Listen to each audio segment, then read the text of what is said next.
오늘 말씀은 누가복음 9장 말씀이 되겠습니다. 누가복음 9장 28절로부터 36절까지 찾으셨으면 우리 한 목소리로 봉독을 하도록 하겠습니다. 이 말씀을 하신 후 8일쯤 되어 예수께서 베드로와 요한과 야고보를 데리고 기도하시러 산에 올라가사 기도하실 때에 용모가 변화되고 그 옷이 휘어져 광채가 나더라. 문득 두 사람이 예수와 함께 말하니 이는 모세와 엘리야라. 영광 중에 나타나셔 장차 예수께서 예루살렘에서 별세하실 것을 말할세 베드로와 및 함께 있는 자들이 깊이 졸다가 온전히 깨어나 예수의 영광과 및 함께 선 두 사람을 보더니 두 사람이 떠날 때에 베드로가 예수께 여짜오되 주여 우리가 여기 있는 것이 좋사오니 우리가 초막 셋을 짓되 하나는 주를 위하여 하나는 모세를 위하여 하나는 엘리야를 위하여 하사이다 하되 자기가 하는 말을 자기도 알지 못하더라. 이 말할 즈음에 구름이 와서 그들을 덮는지라. 구름 속으로 들어갈 때에 그들이 무서워하더니 구름 속에서 소리가 나서 이르되 이는 나의 아들 곧 택함을 받은 자니 너희는 그의 말을 들으라 하고 소리가 그침에 오직 예수만 보이더라. 제자들이 잠잠하여 그 본 것을 무엇이든지 그때에는 아무에게도 이르지 아니하니라. 아멘. 오늘 말씀의 제목은 너희는 그의 말을 들으라 라는 제목으로 말씀을 나누도록 하겠습니다. 이 말씀은 여러분이 많이 듣고 잘 아시고 있는 변화산성에서 일어난 사건입니다. 근데 오늘 이 변화산에서 기도로 올라가셨던 예수님이 만난 사건이 어떤 의미를 주고 있는가를 살펴보기를 원합니다. 제자들은 졸고 있었고 깊이 잠을 자고 있었는데 그들이 깨어 일어났을 때 갑자기 무엇인가를 보았어요. 무엇을 봤냐면 예수님이 모세와 엘리야와 함께 대화를 나누는 것을 보았습니다. 근데 오늘 자세하게 무슨 대화를 나눴는가를 여기서 말하고 있습니다. 문득 두 사람이 예수와 함께 말할 때 그들이 모세와 엘리야였더라. 그런데 그들이 무슨 말을 했느냐? 31절을 보면 영광 가운데 그들이 나타나서 예수께서 예루살렘에서 이제 장차 십자가에 못 박혀 죽으실 것을 얘기했더라 라고 말하고 있습니다. 여러분 오늘 이 누가복음 9장에 보면 그 앞에 22절에 예수님께서 어떠한 말씀을 이 제자들에게 하는 것을 기록하고 있습니다. 22절에 어떤 말씀을 기록하고 있어요? 곧 예수님께서 이제 십자가에 죽게 되실 것을 말하셨다는 거죠.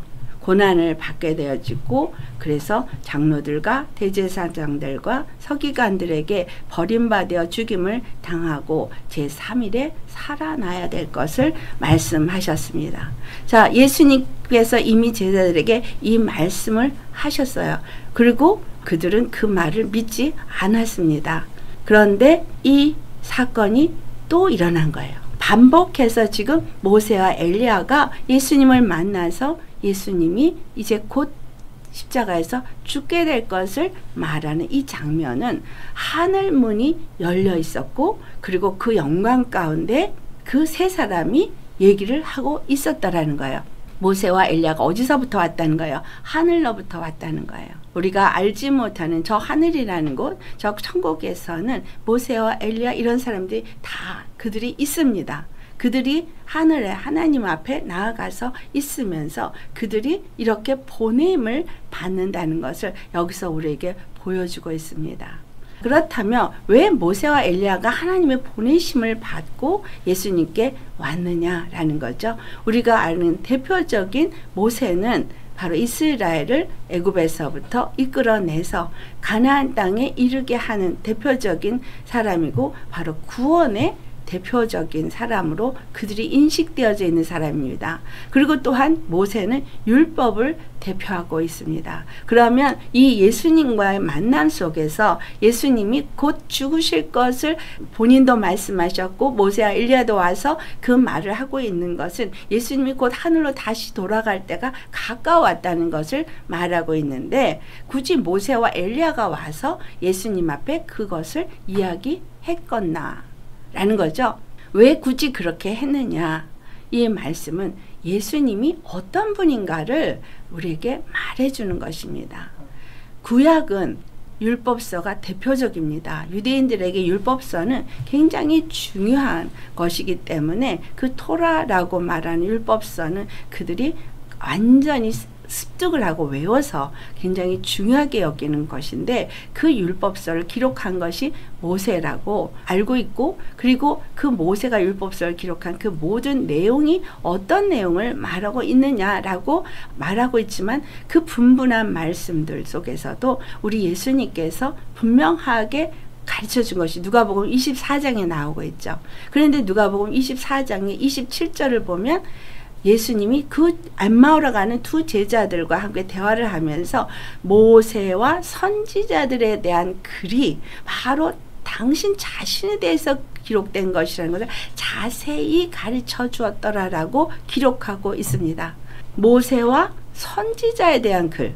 그러니까 지금 모세는 모세오경을 쓴 사람이고 또 엘리야는 그 선지자 중에 선지자인 사람이죠. 그래서 선지서가 또 무엇을 위해서 쓴 것인가 라고 우리가 생각할 때에 예수님은 분명히 그것이 자기에 대한 것이라는 것을 자세히 그들에게 풀어주었다라고 말하고 있고 그리고 44절에 가서는 그것이 곧 나에 대해서 기록한 말이고 이것이 이제 이루어졌다라는 말씀을 하십니다. 그 이루어졌다는 사건이 이루어지기 직전에 지금 모세와 엘리야가 온 거예요. 모세와 엘리야가 온 것은 이제 주님이 십자가에서 죽으시고 부활하시는 사건은 이 두 모세와 선지자의 이 사건이 이루어지는 그 마침에 있기 때문에 오셔서 함께 대화를 한 겁니다. 하나님의 그 보내심을 받고 모세와 엘리야가 와서 이제 예수님과 대화를 나누는데 이 예수 그리스도가 이제 그 모든 일을 마침이 되어지기 위해서 하나님의 보내심을 받고 왔다라는 이야기예요. 때가 되었다는 얘기입니다. 그 때가 되어진 그 때는 뭐냐면 바로 율법을 완성하는 때라는 거죠. 예수 그리스도께서 십자가에 죽으시는 것은 로마서 8장 4절과 10장 4절에 얘기하고 있는 8장 4절에는 뭐죠? 영을 따라 사는 사람들에게 율법의 요구가 이루어지게 하려 함이라 했고 또 10장 4절에는 율법의 마침이 되시니라 라는 말을 하고 있습니다. 그래서 이 율법의 마침이 되어지기 때문에 모세가 나타난 거예요. 모세가 기록되고 모세가 말한 모든 것들이 이제 마침이 되어지고 또 선지자 엘리야가 행한 그 일이 마침이 되어지는데 선지자 엘리야의 영으로 임한 건 세례 요한인데 왜 엘리야가 또 다시 왔느냐라는 것이죠. 그 엘리야가 한 일은 참 하나님이 누구신가? 정말 참 구원이 누구로부터 말미암는가를 이스라엘 백성에게 가르쳐 준 것이 엘리야예요.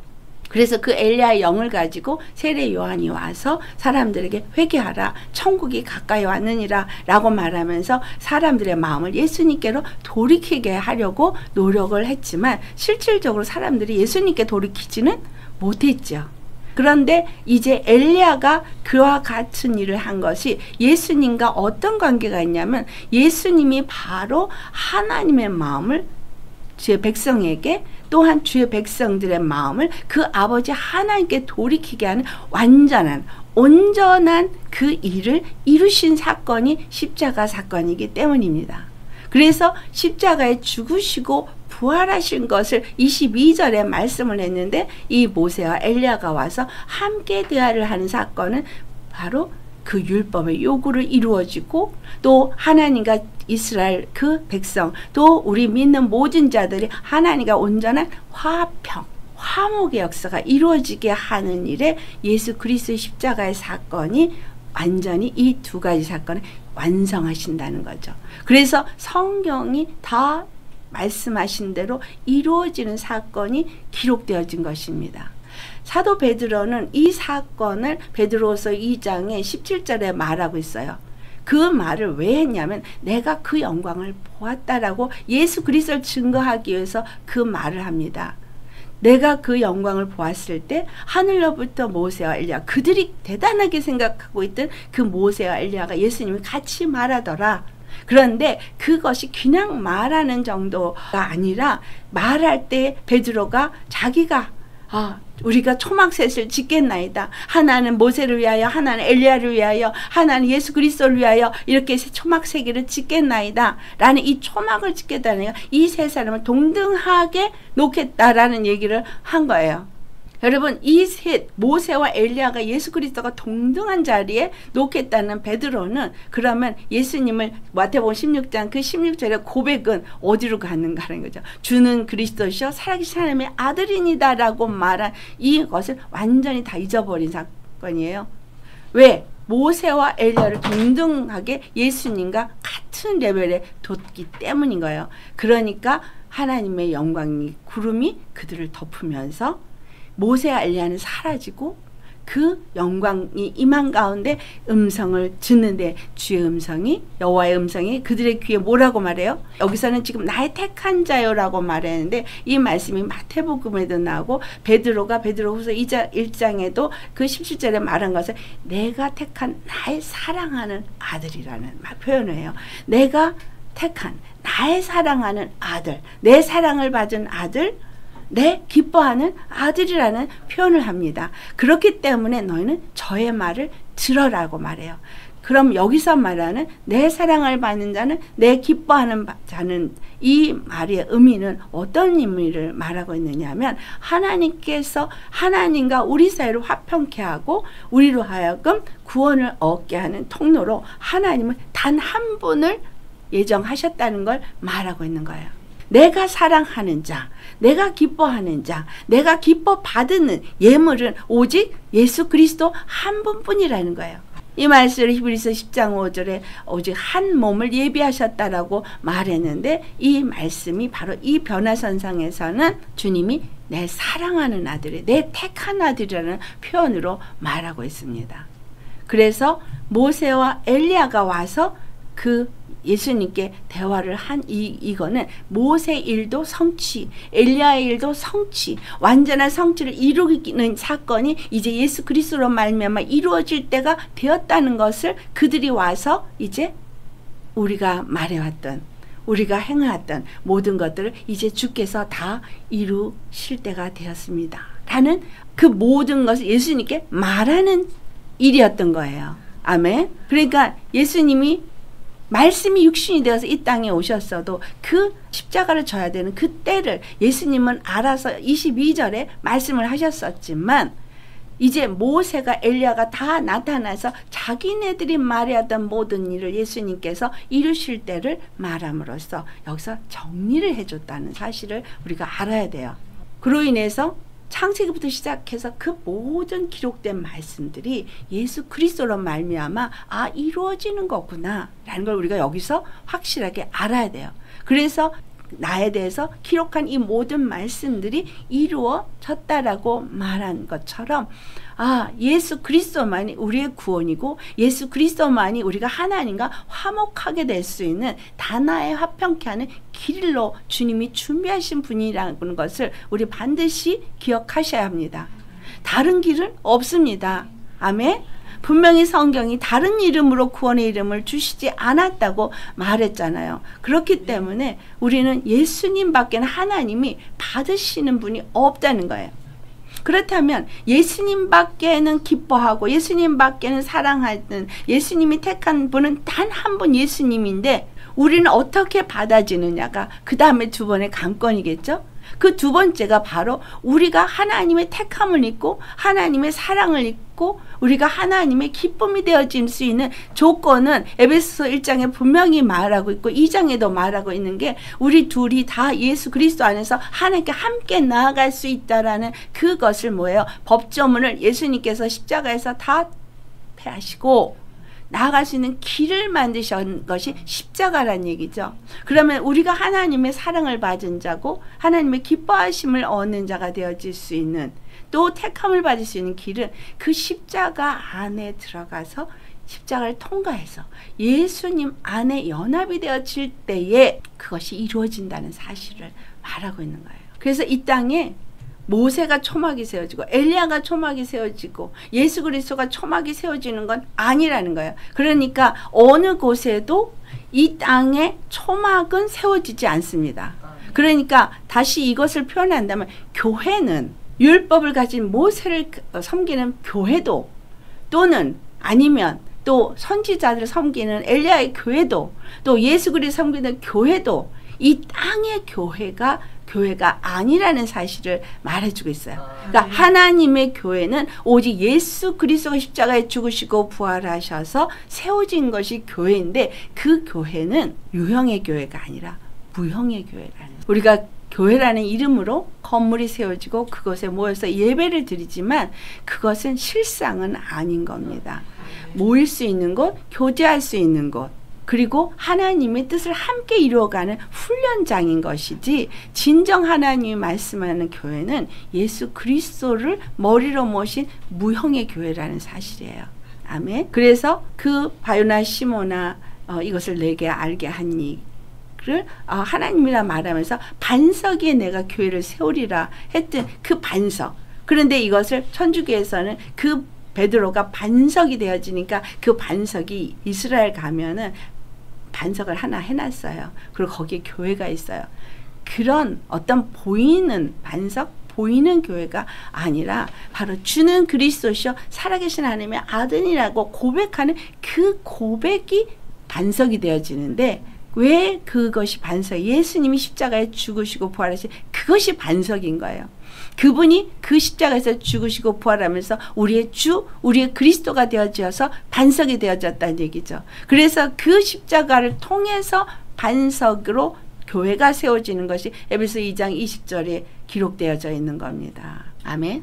그래서 거기에 사도와 선지자들의 터 위에 세우심을 입은 자라 표현했고, 예수님이 모퉁이 돌이 되어지시고 그 모퉁이 돌에 연결되어지는 건물마다 함께 연결되어질 때 우리가 주 안에서 하나님 거하시는 처소가 되어지고 성령이 거하시는 성전이 되어진다는 것을 말하고 있습니다. 그렇기 때문에 우리 각각 한 사람 한 사람은 건물이고, 이 건물은 반드시 연합의 역사가 일어나야 된다는 걸 말하고 있어요.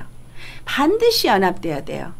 근데 이 연합은 무엇으로 연합되는 거예요? 벽돌과 벽돌 사이가 연합되고, 노아 방주가 또 그 나무와 나무가 연합될 때 역청을 발라서 물이 들어오지 못하게 한 것처럼 세상에 물이 들어오지 아니하도록 우리가 연합이 되어질 수 있는 관계 사이에서 되어진 건 십자가의 보혈인 거예요. 각 사람이 죽어지고, 그래서 예수 그리스도 피로 말미암아 함께 연합되어질 때 우리가 함께 하나님께 나아감을 얻는 자가 되는 겁니다. 할렐루야. 그래서 이 땅에 어떤 초막을 세우는 게 아닌 거예요. 그래서 그것은 다 없어지고, 그리고 너희는 저의 말을 들으라. 들으라. 자, 여러분, 말씀을 들으라. 교회는 성령이 교회들에게 하는 음성을 들어야 돼요. 근데 무슨 음성을 듣냐? 저의 말을 들으라는 거예요. 예수님의 말씀을 들으라는 거예요. 예수님이 우리에게 주신 말씀은 바로 요한복음 6장에 잘 표현되어 있죠. 내 살을 받아 먹으라. 내 피를 받아 마시라. 내 살은 참된 양식이요 내 피는 참된 음료로다. 그리고 이 살을 먹고 이 피를 마시는 자는 영생을 얻었고, 그리고 내가 저와 함께 하리라고 약속하셨습니다. 그래서 예수님이 함께 하는 교회, 성령이 함께하는 교회는 예수님의 살과 피를 받아 먹고 마시는 것이 교회인 거예요. 할렐루야. 근데 그 말씀, 예수님이 하시는 말씀을 들어야 하는 거예요.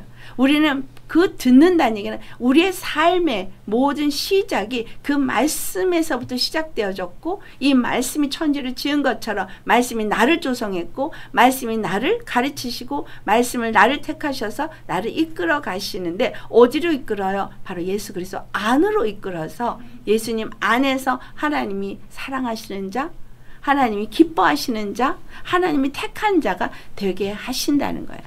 절대 그래서 하나님 앞에 진짜 사랑과 그 기쁨이 되어질 수 있는 택함 받은 자녀가 될 수 있는 길은 예수님 안에서만 있는 것이 다른 곳에서는 있을 수가 없는 거예요. 그래서 하나님이 기뻐 받으시는 자는 누구예요? 마지막 아담인 거예요. 첫사람 아담은 버림을 받았죠. 하나님의 말씀의 계명을 순종하지 않았기 때문에. 마지막 아담인 예수님은 하나님 앞에 절대 순종했어요. 그분의 양식도 하나님의 뜻을 이루고 온전케 하는 것이었고, 그분이 사는 이유도 하나님의 뜻을 이루기 위함이었고, 그분은 절대 순종하시면서 이 땅 가운데 아버지의 뜻대로 죽기까지 순종하신 분이에요. 그래서 예수 그리스도만이 기쁨이고 예수 그리스도만이 하나님의 사랑을 입는 자로서 하나님이 받으시는 제물인 거예요. 우리가 하나님 앞에 온전히 드려지기를 원한다면 우리가 다 예수 그리스도 피로 거듭나고 예수 그리스도의 영으로 거룩한 자가 되어져서 거룩한 하나님의 그 영의 이끌림을 받고 그 말씀으로 이끌림을 받을 때 내가 사랑함을 입은 자요, 기쁨을 입은 자가 되어진다는 거예요.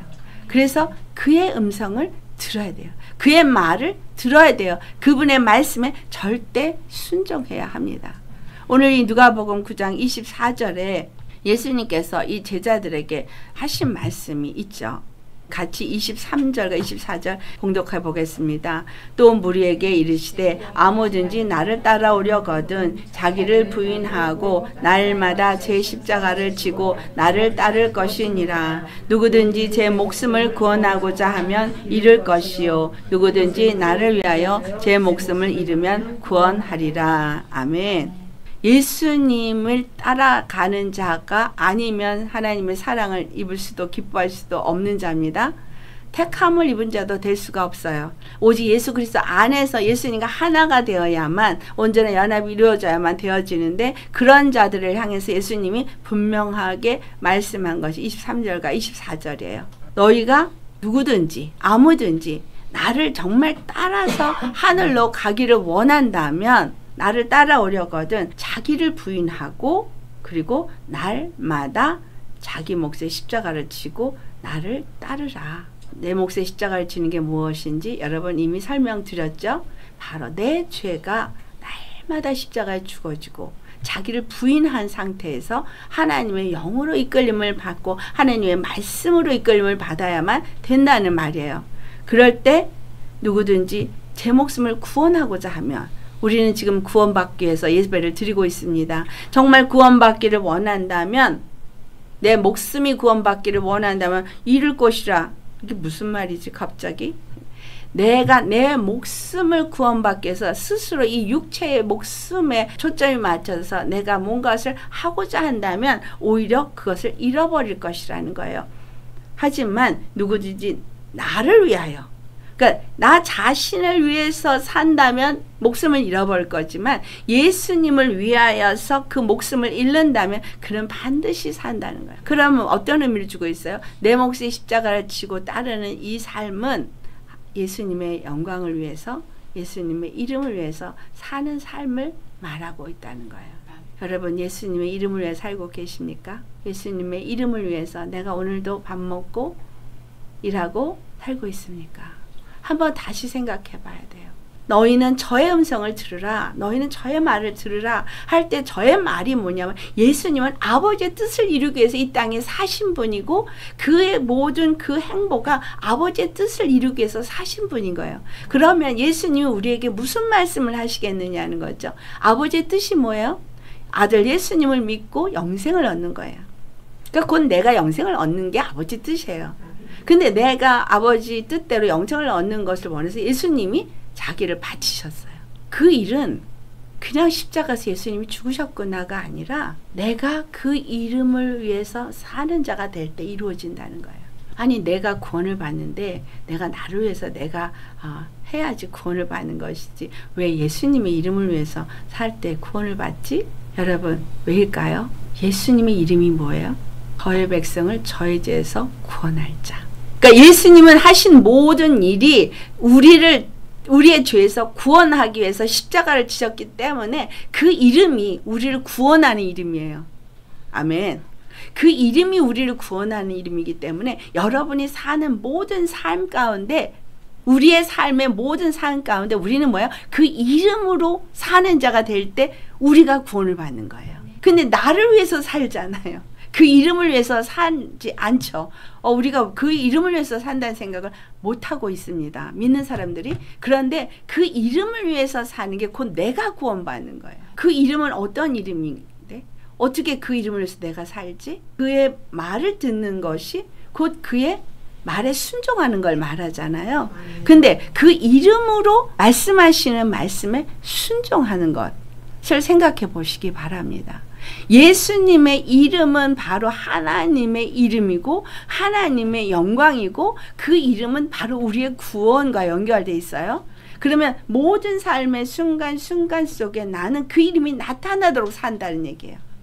그러면 그 이름이 나타나도록 사는 이 삶은 날마다 내가 구원받는 것이 나타나는 삶을 말하는 거예요. 그 이름을 위해서 사는 것, 내가 매일 매 순간 구원받는 삶을 사는 게 그 이름이 나타나는 거예요. 근데 그 구원이 어디서 오느냐 하면 예수 이름을 믿을 때, 예수님의 말씀을 들을 때, 그 이름으로 살 때 구원이 온다는 거예요. 그래서 무엇을 하든지 아무 일을 하든지 주님을 따라가서 그 구원을 받고자 하는 사람은 자기 몫의 십자가를 지기 위해서 자기를 부인하라는 거예요. 내 생각, 내 방법, 또 내 욕심, 내가 뭔가를 원하는, 추구하는 것들이 이 땅에 많습니다. 왜냐하면 우리가 육체의 사람은 끊임없이 육체의 것을 추구하고 그 육체가 원하는 대로 살기를 원하는데 주님은 그것은 죄요. 그것은 죄의 삶이라는 거예요. 그것은 구원이 없다는 거예요. 왜? 육체의 사람, 죄의 사람이 원하는 것은 곧 죄 가운데 거하는 것이고 죄의 주인인 마귀가 지배하는 것이기 때문에 이 땅을 살되 똑같이 살지만 어떻게 사느냐요? 밥을 먹는데도 똑같이 먹지만 그 밥을 먹는 게 무엇을 해서 먹느냐? 일을 하는데 똑같은 일을 하는데 무엇을 해서 일하느냐? 그것을 예수님은 분명히 너희는 썩을 양식을 위해서 일하지 말고 영생하도록 있을 양식을 위해서 일하라고 했어요. 일은 똑같이 하는데 그 일이 썩은 양식을 위해서 하는 일이 될 수 있고 또는 영생하는 것을 위해서 일하는 양식이 될 수 있어요. 예수님이 자기 목숨을 위해서 일하는 사람은 그 생명을 잃을 거라 그랬고 예수의 이름을 위해서 사는 사람은 목숨을 살 거라고 했거든요. 일을 하든 공부를 하든 무엇을 하든 그 모든 거에 초점이 하나님께 있다면, 하나님의 뜻에 있다면, 나의 영생의 구원에 있다면 그 모든 것이 그 영생을 이루어가기 위해서 사는 것으로 우리가 믿음을 갖고 삶을 살 때는 다른 얘기가 된다는 얘기예요. 무엇을 하든 그 이름의 영광이 나타나도록 밥을 먹던 일을 하든 내가 어떤 일을 하든 그 모든 것에서 그 이름의 영광이 나타나는 구원은 어디서부터 옵니까? 바깥에서 오나요? 안에서 오나요? 우리 심령 속에서 와요. 일을 할 때 우리 심령 속에서 내 안에 예수님이 주인이 되어져서 모든 것들을 일을 하고 예수님이 주인이 되어져서 모든 것들의 순간순간 속에서 우리의 삶을 살 때는 삶을 사는데 분명히 다르다는 거죠. 내 마음이 원하는 것을 따르느냐 아니면 내 심령이 이제 자기 몫의 십자가를 진 것처럼 육에 대해서 자기는 부인하고 죽고 예수님의 말씀에 의지해서 그 모든 일을 할 때는 다른 얘기가 된다는 얘기예요. 그래서 주님의 말씀을 매 순간 들어야 돼요. 그 모든 것들을 들은 결과는 어떤 것을 결정할 때 그 결정이 내 의나 내 욕심의 결정이 아닌 하나님의 뜻에 따른 결정을 하는 거죠. 이러한 일이 일어날 때 예수 그리스도가 이루신 일은 첫 번째는 모세의 일을 완성하신 것이고 두 번째는 선지자의 일을 완성하신 거잖아요. 그렇기 때문에 우리가 예수님 안에서 정말 그의 말을 들으면 첫째는 그 율법의 완성이 내 안에서도 이루어져서 죄에서는 벗어난 자가 되어지고 정죄함이 없이 정말 자유함을 얻는 자가 되어지죠. 또 나아가서 다른 사람을 정죄하지도 않고 비판하지도 않는 자가 되어져요. 왜냐하면 하나님의 자리에 내가 앉지 않으니까. 내가 예수님의 사랑을 입고 하나님의 사랑을 입은 예수 그리스도 안에서 정말 하나님의 사랑을 입은 자가 되어지면 그 사랑을 입은 자의 자리에서 사랑을 입은 자의 마음가짐으로 말하고 행동하게 되어지니까 그 사랑이 그에서 나타나진다는 겁니다. 두 번째는 정말 그 엘리야의 그 사건처럼 내 마음이 항상 하나님과의 화평과 화목의 관계가 이루어져서 내가 하나님을 바라보면서 하나님의 뜻이 내게 이루어지도록 하는 것이 예수 그리스도로 말미암아 내가 영생에 이르는 자가 되어져서 그 생명을 사모하며 그 길을 가지만 그것은 또한 하나님의 뜻은 나 혼자 나 한 사람만의 구원이 아니라 구약에서는 이스라엘 전체가 구원을 받는 거였고 그때 이미 말씀드렸듯이 갈렙과 여호수아가 함께 동행했다라는 거예요. 함께 동행하면서 그들이 믿음의 길로 하나님의 그 뜻이 이루어질 때까지 함께 동행하였다는 사실이에요. 그러면 그냥 아무 소리 없이 그냥 그 옆에만 있었겠어요? 아니면 권면하는 말도 하고 위로하는 말도 하면서 격려하면서 갔겠죠. 하나님은 반드시 그 약속하신 대로 이루시는 하나님이시다. 그러니까 가자, 인내하자 하면서 으쌰으쌰 함께 했을 거 아니겠어요? 바로 그 일이 엘리야가 했던 것처럼 참 하나님을 바라보자. 이가 참 하나님이시다. 하는 일을 계속해서 하는 일을 우리가 하는 자가 되어야 한다는 거예요. 그게 예수 그리스도 안에서 엘리야 역할을 그분이 하신 것처럼 우리도 하는 자가 되는 거예요. 자, 빌립보서 3장을 한번 보시겠습니다. 2절을 보면 계가 나오고 행악하는 자들이 나와요. 또 몸을 상해하는 일을 여기서 몸을 상해한다고 한국말 번역이 됐는데 이거는 그 할례 받은 자들을 말하고 있어요. 먼저 번에는 손할례당이라고 번역했는데 이게 또 바뀌어서 몸을 상해하는 일로 번역됐는데 이것은 이제 칼을 갖고 비어서 잘라내는 그 할례를 의미한 거예요. 그러니까 여기서 개들, 행악자들, 그 다음에 할례자들 이렇게 표현이 되면 이제 더 이해가 쉽겠죠? 이런 사람들 조심해라는 거예요. 걔들은 뭐예요? 토한 걸 다시 먹고 자기네 싼 거를 다시 먹는 자들이에요. 그러니까 믿었다가 회개했다가 다시 죄의 길에 빠진 사람들을 삼가라는 얘기고 여기서 행악자라는 얘기는 일단은 그 악한 길로 행하는 사람들, 선이 아닌 악한 길로 행하는 사람들을 삼가하고 할례를 받았으나 그러나 온전히 그 마음에 할례받지 않은 자들을 삼가라는 거죠. 여긴 전부 믿음의 사람들이 이렇게 변질된 사람들을 말하는 거예요.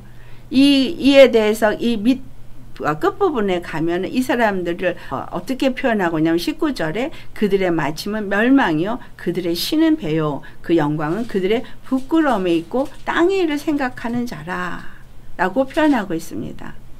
하나님의 말씀을 듣고 어떤 율법을 행하면서 정말 모세오경의 그 율법도서도 알고 또 선지서도 잘 알고 엘리야를 잘 안다고 하더라도 하나님을 섬기는 자리에서 벗어버린 자들을 말하고 있는 거죠. 왜냐하면 그들이 땅의 일을 생각하기 때문에 육체의 일을 생각하기 때문에 그러니까 오늘 말한 것처럼 자기 목숨을 위해서 일하는 자는 그 목숨을 잃어버린다고 한 것처럼 이들이 개이고 그들이 악한 일을 행하는 행악자고 그들이 손할례당이라는 겁니다.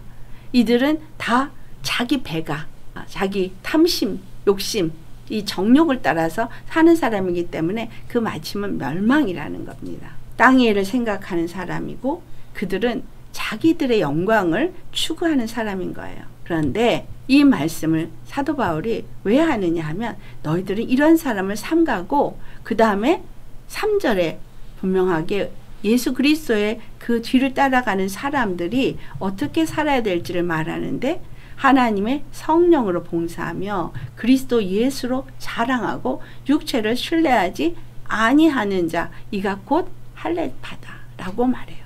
여러분 우리는 하나님의 성령으로 봉사하는 사람이 되어야 돼요. 그리스도 예수만 자랑하는 사람이 되어야 돼요. 그리고 육체를 신뢰하지 않아야 돼요. 내가 갖고 있는 육체에 어떤 것들이 있어도 하나님이 주신 것이고 하나님이 그것을 주신 이유는 하나님의 뜻을 이룬 일에 사용하기 위해서 주신 거예요. 또한 내가 알지 못하는 능력을 또한 다시 주셔도 그 또한 하나님의 일을 위해서 주신 거예요. 그것이 어떤 은사를 주었든 우리는 자랑할 것이 없습니다. 아멘. 그래서 다시금 말합니다. 내가 어떤 은사를 가졌든 어떤 지식과 능력을 가졌든 어떠한 것을 하나님으로부터 받았든 그 모든 것은 하나님의 이름을 위해서 사는 자가 되어야 된다. 자기 육체의 욕심을 위해서 사는 것이 아니라 하나님의 이름을 위해서 사는 것이 진정 무엇을 위한 거기 때문에 나의 구원을 위한 것이기 때문이에요. 그 이름이 나를 구원한다 그랬고 그 이름을 위해서 내가 매일같이 살 때 매일 순간에 구원을 얻는 자가 되어지고 그 이름 앞에 영광을 돌리는 자가 되어지고 나는 구원을 얻어서 하나님 앞에 사랑받는 자, 기뻐함을 받는 자, 택함을 받는 자로서 그 뜻을 온전히 이룰 수 있다라는 말입니다. 그래서 절대적으로 우리 주 예수님이 우리에게 주시는 말씀을 우리는 들어야 돼요. 다시 말합니다. 이들이 말하는 들으라는 말은 순종해야 된다는 얘기예요. 하나님의 말씀에 순종해야 돼요. 절대적으로. 그래서 사도 바울이 이 빌립보서에 말하기를 나를 본받으라 라고 말하면서 나를 본받을 뿐만이 아니라 또한 그 다른 사람들 믿음의 길을 간 사람들도 본받으라고 말하는데 예수님이 바로 우리의 첫 번째 본복이죠. 사도 바울이 자기를 본받으라고 한 그 본받으라는 것은 그의 어떤 행위, 그의 삶을 본받으라는 얘기가 아니에요. 그는 예수 그리스도만 자랑했고 여기서 말하는 게 내가 세상에서 유익하다고 생각했던 모든 것들을 다 버리고 배설물로 여기고 오직 예수 그리스도를 아는 지식만이 가장 귀하게 여기면서 내가 지금 그 이름을 위해서 살고 있기 때문에 본받으라고 한 거예요. 그것만이 구원이기 때문에. 그래서 이때까지 내가 유익하다고 생각했던 게 뭐였어요? 율법이었어요. 그는 바리새인 중에 바리새인이요. 이 빌립보서 3장에 쭉 그 얘기를 해요. 육체에 있는 것을 자랑한다면 나도 자랑할 수 있어. 나는 바리새인이 그 가말리엘 문화생이었고 이렇게 자기를 자랑하는데 이것이 내게 유익이었지만 난 이거 버린다는 거. 이제 내가 알고 보니 예수의 이름이 가장 귀하더라. 예수님이 가장 귀하기 때문에 난 이 이름만을 자랑하고 이 이름만을 나타내는 일이 바로 내 구원이라는 걸 알았다. 그래서 내가 이것만을 자랑하며 이 이름을 위해서 사니 너희도 나를 본받고 이와 같이 살라 이 말을 하는 거예요. 그러니까 예수님의 말씀을 듣는다는 말이 바로 그 이름의 영광을 위해서 산다는 것이고 그것은 곧 내가 구원받는 길이라는 거예요. 아멘. 그래서 모든 생각이든 모든 판단이든 모든 행보든 예수님의 이름을 위해서 이게 하는 것인가? 라고 생각해 봐야 되는 거야. 이것이 내 육체의 유익을 위한 건가? 아니면 육체의 어떤 유익을 위해 내가 내 육체의 영광을 위해서인가? 아니면 정말 주님의 이름의 영광을 위해서인가? 그 이름을 위해서 사는 사람은 그 이름이 이루신 구원을 받고 구원에 이르는 자가 된다라는 거죠. 하나님이 정한 공식이에요. 공식. 하나님이 정한 공식은 분명하게 우리가 그 공식을 풀지 못하고 이해하지 못하지만 그 공식은 예수 이름을 위해서 사는 자에게 그 예수 생명이 주어지고 영생이 주어진다는 거예요. 그 예수의 이름이 바로 우리의 모든 죄를 그 몸에 다 짊어지고 십자가에 못 박으셨기 때문인 거예요. 그리고 우리를 그 새 생명 가운데 다시 사는 자가 되게 하기 위해서 부활하셨기 때문인 거예요. 그래서 그의 죽으심과 부활하심이 성경이 말하고 있는 것 예수 이름에 대한 것을 말한 것이고 우리의 구원을 말한 것이고 우리가 그 이름으로 살아야 되는 이유를 기록해 놓은 것이라는 거죠. 그냥 교회생활, 종교생활이 아니라 나의 삶의 모든 자고 일어나고 밥 먹고 행하는 모든 것들이 그 이름을 위해서 주의 말씀을 듣고 순종하는 삶이어야만 하는 거구나. 그것이 내 몫에 십자가를 지고 주님을 따라가는 길이고 그것은 곧 자기를 부인하는 길이에요. 자기 부인하려니까 나는 그냥 아무것도 하는 게 없고 주님이 다 하시옵소서 이러고 있는 게 자기 부인이라고 생각하는데 자기 부인은 주님의 말씀에 의지하여서 그 말씀을 따라 순종하는 게 자기 부인이에요. 근데 중요한 건 그것이 나의 모든 하고 싶은 걸 빼앗고 나를 힘들게 하는 길이라고 생각하지 말라는 거예요. 내가 나를 부인하고 주님을 따라갈 때 진정 우리에게 자유가 와요. 진정한 자유가 오고 진정한 기쁨이 오고 진정한 축복된 삶을 살게 되어지고 내가 움켜쥐려고 했던 그 어떤 것보다 더 큰 것이 주님으로부터 옵니다. 정말 하늘의 축복을 받아요. 그래서 여러분한테 먼저 앞서 산 사람으로서 그리고 그런 걸 경험한 사람으로서 정말 담대하게 말할 수 있어요. 풍성한 축복이 옵니다. 생각만 해도 오는데 생각하지 않아도 주님은 다 주실 수 있는 풍성한 분이에요. 그래서 그 구원을 맛보면서 기쁨과 감사함과 어떤 죄와 저주와 마귀의 그런 이끌림을 받는 게 아니라 예수님 안에서 천국을 누리면서 인생을 살다가 주님 앞에 갈 수 있는 자가 된다는 거예요. 너무 좋지 않습니까? 이게 예수 믿는 자예요. 그래서 예수 믿는 사람은 예수님의 말씀만 듣고 순종하기 때문에 자유해요. 주님이 하라 그러는 대로 하면 책망받을 일이 없잖아요. 잘 듣느냐 안 듣느냐가 문제죠. 듣기만 하면 책망받을 일도 없고 그리고 주님이 그냥 복을 주시니까 너무 기쁘고 감사하고 근데 그때까지 시험은 와요. 순척하게 그렇게 복받게 안 하니까 우리 안에 있는 육의 사람을 계속 흔들어대죠. 하지만 이 육의 사람을 자꾸 내가 부인하면서 믿음으로 주님의 말씀을 붙잡고 가는 그 이름의 영광을 위해서 산다면 주님은 우리의 삶이 참으로 복되게 해 주십니다. 이 세상에 어떤 일이 일어나도 우리는 염려할 게 없어요. 세상이 다 굶주려도 우리는 먹어요. 세상이 질병으로 다 고통받아도 우리는 건강할 수 있어요. 여러분 믿어지세요? 예수님이 하늘의 생명으로 주면 우리의 삶은 달라져요. 그래서 내일 일을 염려하지 말라 라고 말하잖아요. 너희는 먼저 그 나라와 의를 구하라. 오직 정말 주님을 주로 모신 자들은 그분만을 구하고 찾는 자요 영광을 위해서 살라. 그 말씀이 늘 내 생각과 내 마음을 지배하는 삶을 살게 됩니다. 할렐루야. 이해가 되셨습니까? 우리의 인생의 삶이 이름을 위해서 사는 자가 되는 게 이렇게 중요하다는 거예요. 그게 곧 누구를 위하여? 나를 위하여. 나의 구원을 위하여. 그분을 위해서 내가 사는 것 같이 생각해서 힘들어. 그런데 그분을 위해서 사는 게 아니라 나를 위해서 그 이름을 위해 살라는 거예요. 이제 모두가 예수님의 이름을 위해서 삽시다. 아멘. 할렐루야. 네, 오늘 말씀 생각하며 우리 기도하시겠습니다.